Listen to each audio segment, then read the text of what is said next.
भ्यश्च कृपा सिन्धुभ्य एव च पतितानां पावनेभ्यो वैष्णवेभ्यो नमो नमः.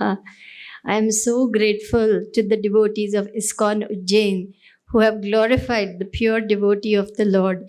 And I am very humbled and I am very privileged to be with all of you so that I can learn how to serve my Guru Maharaj and glorify him on this wonderful day. Thank you very much.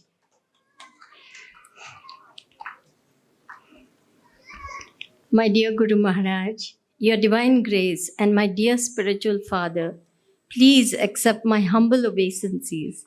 All glories to Srila Prabhupada, all glories to Your Divine Grace.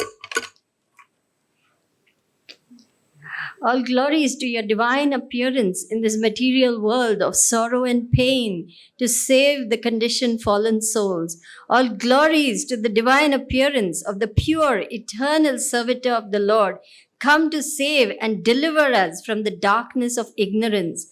All glories to the divine appearance of the transcendental personality who showers unlimited compassion on us and teaches us by example the meaning of pure devotional service. All glories to the divine appearance of the Uttamadhikari devotee of Lord Chaitanya, who loves the holy name, whose dancing is transcendental, and whose love for all is unfathomable. All glories to the divine personality who is so dear to Srila Prabhupada, being a loyal and faithful son and indefatigable servitor of His divine grace, Srila Prabhupada. Your glories are endless, Guru Maharaj, and we simply rejoice that in this lifetime, at last, we have received the supreme shelter of your divine lotus feet.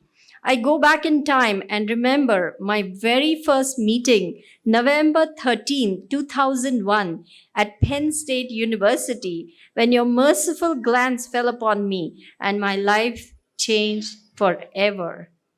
What a pitiful rat I was, half mad, half drowned, severely beaten up by the material energy, washed up at your lotus feet, begging for mercy, incoherent with distress. I was almost comatose with despair. Lovingly, patiently, tenderly, like a father caring for a newborn baby. No, a premature baby. Your divine grace is nurturing me back to health. I cannot claim any ability to glorify my beloved spiritual master, incoherent as I am with deep gratitude, but by your mercy, I will try. Never once have you shamed me for my weaknesses. Never once have you condemned me for my lack of abilities. Never once have you judged me for various afflictions of mind and body. And never once have you made me feel less than because I'm in a woman's body. Thank you. On the other hand, I did not know what is love until I stumbled upon the unbelievable treasure called your divine lotus feet. How can I even begin to explain what it means to have your shelter, your protection, your instructions, and your compassion? An ocean of mercy, that is my Guru Maharaj. Your kindness is unbounded, your compassion infinite, your patience immeasurable, and your mercy limitless. Even such a fool as I can understand how blessed I am to receive this mercy. Like a beggar who suddenly receives a great fortune, I am rejoicing in the knowledge that I am saved by your mercy. I can never ever repay the debt that I owe my wonderful spiritual master, but I simply humbly pray to pay it forward through devotional service. I simply want to make the words emanating from your lotus mouth one with my heart, and I do not desire anything else. On this most wonderful Vyas Puja day, offering obeisances again and again, I offer this prayer by Bhaktivinoda Thakur in Bhajan Lalasa. O Gurudev, by a drop of your mercy, make this servant of yours humbler than a blade of grass. Give me the strength to bear all trials and troubles and make me devoid of all desires for personal honor. O Lord and Master, please give me the power to properly honor all living beings. Only then will I sing the holy name in great ecstasy, and all my offenses cease. O Lord and Master, when will this devotee, obtaining your mercy, become blessed? Devoid of all strength and intelligence, I am very low and fallen. Please make me your own servant. Upon examining my value, I find that I have none. Your mercy is essential to me. Therefore, if you are not merciful, I will constantly weep and I will not maintain my life any longer.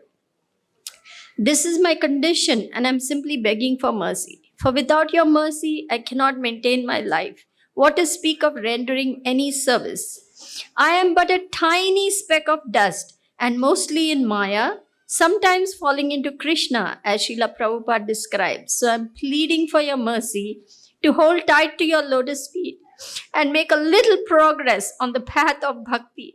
I am blind, lame, and ill advised. Hence, only by clinging to the stick of mercy will I be able to cross this dark and perilous worldly existence. My faults are innumerable, my abilities few, my offenses cripple me, and my anarthas have me in a bind. Who else but your holiness can deliver me from the snares of Maya? Please help me to become a fixed particle of dust, so that clinging to your divine lotus feet, I may cross the insurmountable ocean of material life.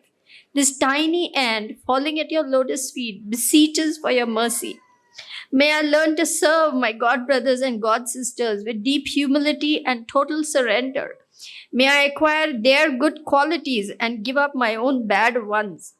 May I acquire a taste for chanting the holy name and give up all false ego and pride in service to the Vaishnavas. May I have compassion for all living entities and see them all as parts and parcels of Krishna. Your mercy is my only hope. On this wonderful day, therefore, offering my prostrated, humble obeisances at your divine lotus feet, I cry out, Mercy, mercy, mercy, my beloved Master. I pray to become, by your mercy, a simple, surrendered, humble servant, ever obedient to your desires, and thus make this life successful. Your humble, ever grateful servant, Sri Devi Dasi. Hri Bol.